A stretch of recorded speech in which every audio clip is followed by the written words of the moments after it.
Well, that didn't take very long at all. Today we have, hold it this way round so you can see, a Dyson V15 Detect Animal in superb condition.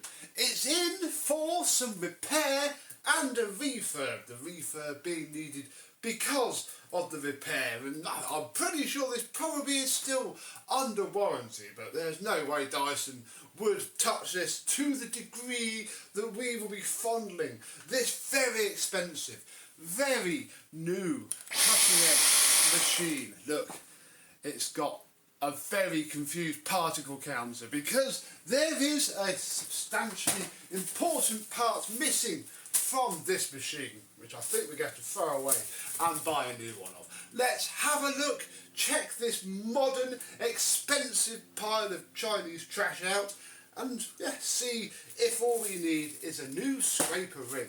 Let's have a look.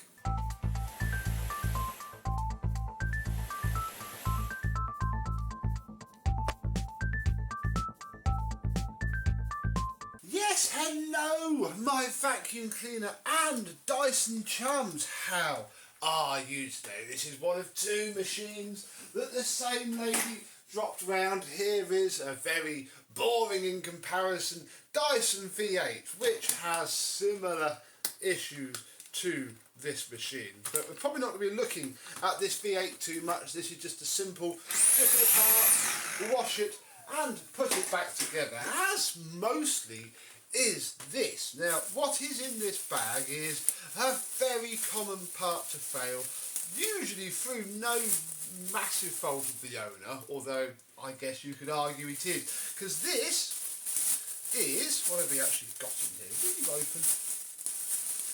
We have a belt, which obviously isn't from this, a genuine Dyson non-clutch belt. I wonder where that goes. Maybe that goes here.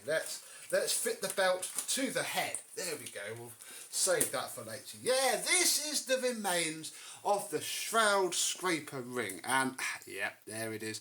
Unfortunately, when the shroud gets a bit gacky, which this one definitely will have, it provides friction, creates friction, and eventually, as you can see by all the bits of snapped plastic around here, it breaks, and it breaks hard, so for it, when you can't really put it back together.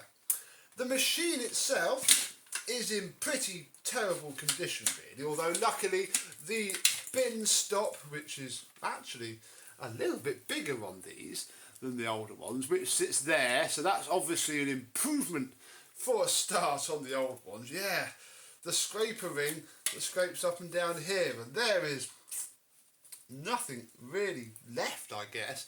There's the inside part there. I might try and click it together, but seeing all those bits of broken plastic and the fact that it's under quite a lot of tension anyway, and it's a cheap part because they always go, these are a tenner, so I think we're just going to replace that as part of the refurb. Why might it need a refurb?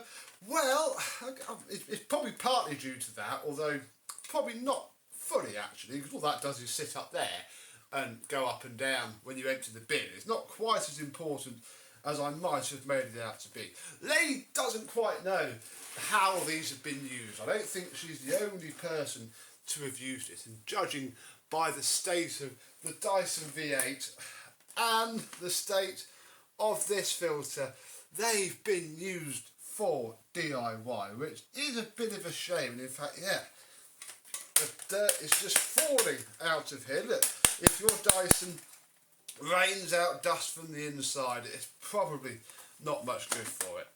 And in this case, it's going to have to come apart and be refurbished, which the lady's fine with. She's happy for that. I'm only charging her the normal V10 price because that's all this is. In fact, it's even easier, look, because we have 3 less screws to deal with for a start, so that only leaves the usual 6 around the edge, and it should be pretty much the same. Not got too up close and personal with one of these before. I played with Mr. Parwaz's, but never had one of my own. Yeah, medium works well, and yeah, it doesn't pick up too many particles at the minute because we are not putting any dirt through. Probably not going to be picking up too many particles with this disgusting head either. The whole thing is just gacky and horrible. I mean, you can see here where the combs have tried to do their thing. Oh, it's not coming off with the palm trick. You don't always need tools to do these nowadays. You can get away with just using your hand, but this one is not playing ball.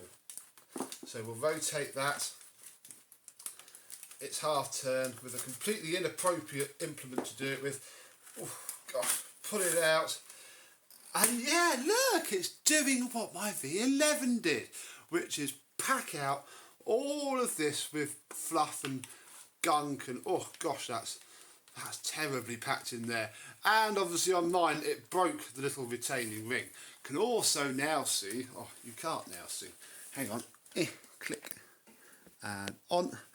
There we go, look how lovely this head is. Look how little issues those combs cause, and obviously they've done nothing else to this head bar smash those little bits of plastic in there, some of which are actually broken. Look, can you see there? Look, there's a broken one there. Oh, these are lasting well, aren't they? So yeah, the only real easiest way to fix that is to strip it all apart. What I've also noticed from seconds with this machine is what that comb is doing to these brushes. You see those black bristles?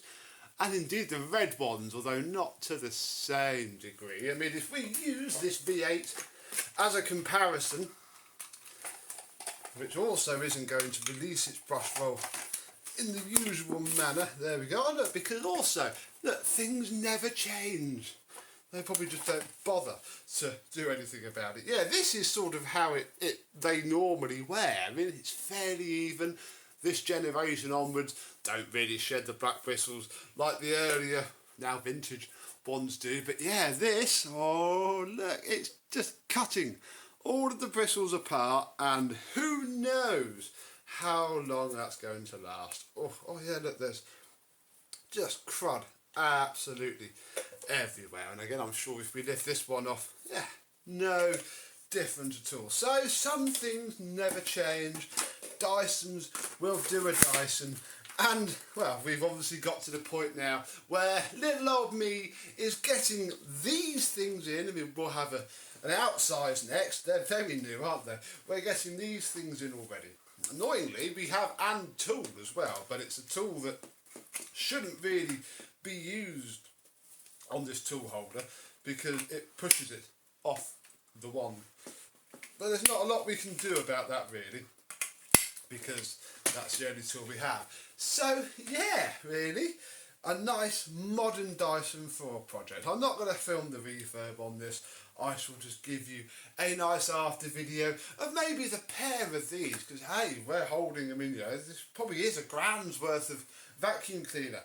£1,000 these would have combined cost new. I mean, they're worth about £6 nowadays. But yeah, the V8, it's just suffering from Dysonitis. The way you can tell is if you turn it on minimum, if you turn it on and then pull this out, hear that? And then take this out. Oh, freeze, my friend. Oh, it's this filter. Yeah, again, I mean, normally I'd say it's because people just dribble a bit of water in there and rinse it out and tip it out and dry it as per the instructions, which doesn't really do much, but I'll melt the dirt a bit and stick it back down. But I have to say, I don't think that's even happened on here. Let's just, if we pop these little tabs off here, ow, there's one there, there's one there, and then once you've got a couple of them, it normally just comes off. Not horrendous. But that is what you have to do to wash your filter. I might as well leave this all apart, because yeah, the next job is going to be to wash all of these. Again, this is beyond just filling it full of water, swooshing it around and tipping it out. This needs, I mean, this is going to go in for a soak now until probably tomorrow, good 12-hour soak in hot water and washing powder or washing liquid, whatever you use, and then it's going into the washing machine. And then in the time that takes to happen, these should be stripped, washed and drying. So yeah, quite excited to see what little improvements they've made to these things over the generation, because yeah, after my V11 I said no more, and I haven't bought another brand new Dyson. We went the pneumatic route with the MBV. Obviously now I have the pneumatic quick, which being bagged, that's about its only benefit really, helps a heck of a lot. Although yeah, I run my pneumatic on one of these older heads, not this one in particular because this is the Tangle one, but a V11 head. So £1,000 worth of plastic reduced to being in the hands of a screwdriver monkey who's going to rip these apart, void the warranty completely, although you never tell I was in it. So hey, the next time the lady does have a problem, she probably can call Dyson. But for the sake of the tenner, she's happy to pay it. She would rather the whole thing was fixed anyway. And this, as a part that I'm doing with everything else, I don't charge labour. If I was just doing that, it would cost a silly amount of money. So it's better to do it all at once. So, for the repairers amongst us, I know there's a few that I've either encouraged or, helped with their endeavours. Have you had any V15s or any outsiders in for refurbishment yet? I won't say repair because being under warranty, they may not always filter through. But yeah, this can't be more than a couple of years old. And although it's obvious it's not been the best looked after machine in the world, it's probably just been used like the owner has used all her previous vacuum cleaners. Maybe at Manor End, wherever the heck that is. I think that's why, because she did say to me, oh, because I pulled this out, it's seen some plaster dust and some DIY. You can tell, because normal dust just doesn't do that on the seals. And that could only be a couple of holes drilled in the wall with somebody holding the hose underneath it. So whatever's happened at Manor End that the owner was not fully aware of, we can flush all that out and reset it like new. So yeah, it's happened. The modern Dysons are starting to become trash, and boy are we going to be there for when they fall. Thank you very much for watching. I hope you've enjoyed, and I and these dirty dodgy Dysons will see you soon. Bye bye.